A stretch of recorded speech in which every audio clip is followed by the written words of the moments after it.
এই মুহূৰ্তত ৰাজ্যৰ কৰ্মচাৰীসকলৰ বাবে জনাব বিচাৰিছো বিগ ব্ৰেকিং নিউজ।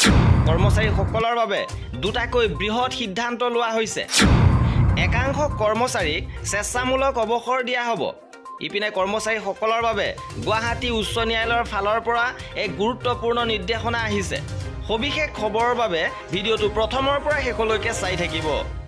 অসম ৰাজ্যিক কৃষি বিপণন পৰিষদে 203 কৰ্মচাৰীক স্বেচ্ছামূলক অৱসৰৰ প্ৰস্তাৱ দিছে। ইয়াৰে 373 জনক কৃষি সঞ্চালকালয়ত পুনৰ নিযুক্তি দিয়া হ'ব। আৰ্থিক সংকটত ভোগা অসম ৰাজ্যিক কৃষি বিপণন পৰিষদৰ কৰ্মচাৰীয়ে দৰমহাৰ দাবীৰে আন্দোলনমুখী হোৱাৰ সময়তে কৃষি বিভাগে পৰিষদৰ একাংশ কৰ্মচাৰীক স্বেচ্ছামূলক অৱসৰ দিয়াৰ লগতে আন একাংশ কৰ্মচাৰীক কৃষি সঞ্চালকালয়ত পুনৰ নিযুক্তিৰ প্ৰস্তাৱ দিছে।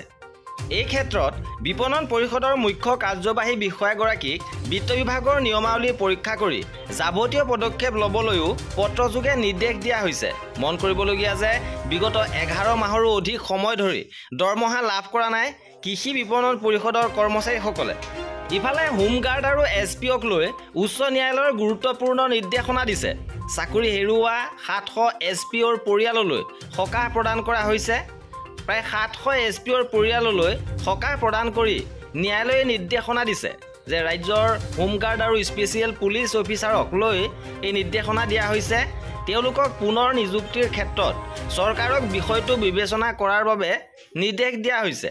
অসম ঔদ্যোগিক সুৰক্ষা বাহিনীৰ কনিষ্টবল পদত নিযুক্তিৰ ক্ষেত্ৰত এই নিৰ্দেশনা প্ৰদান কৰিছে উচ্চ ন্যায়ালয়।